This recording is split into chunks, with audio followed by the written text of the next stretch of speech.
Hello guys, Andrew here. Welcome back to Drew Tutorial. And in this video, I'm going to show you how to add shapes in Miro. So once you're in your Miro board, if you would like to add a shape, click the shapes and the lines on the left hand side. And here you have some shapes that you can add. You can click on more shapes to see a whole lot more different shapes and icons that you can basically use. Once you find something that you like to use, I'm going to keep this pretty simple. Let's go ahead and use, for example, this shape right here. I click on it. And as you can see, it is inserted into the document. So here it is.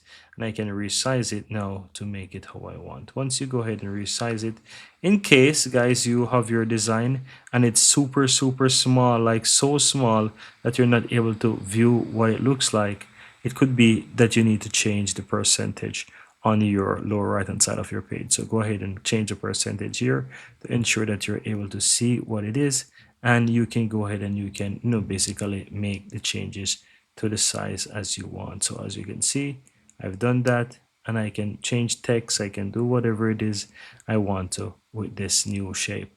And that's it, guys. That's how you go ahead and add shapes in Miro. So if you want to even change a color, you can go ahead and change that.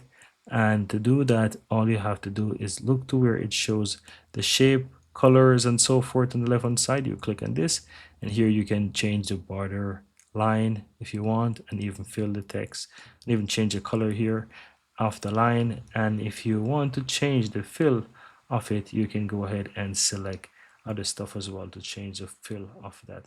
But as you can see right here, you can even change the size, style, the thickness. If you want to change the thickness, it's really up to you. And you can even change the opacity as well. It's really up to you. And so if you want to change, for example, in a part of the shape, you can just go ahead and click on the shape again, and here you can see it's not visible, but you have the colors here. Click on this and you can see that you can change shape, color right here. And that's pretty much it, guys. So that's how you go ahead and change the shape, colors, and also to draw shapes in your Miro designs. And that's it.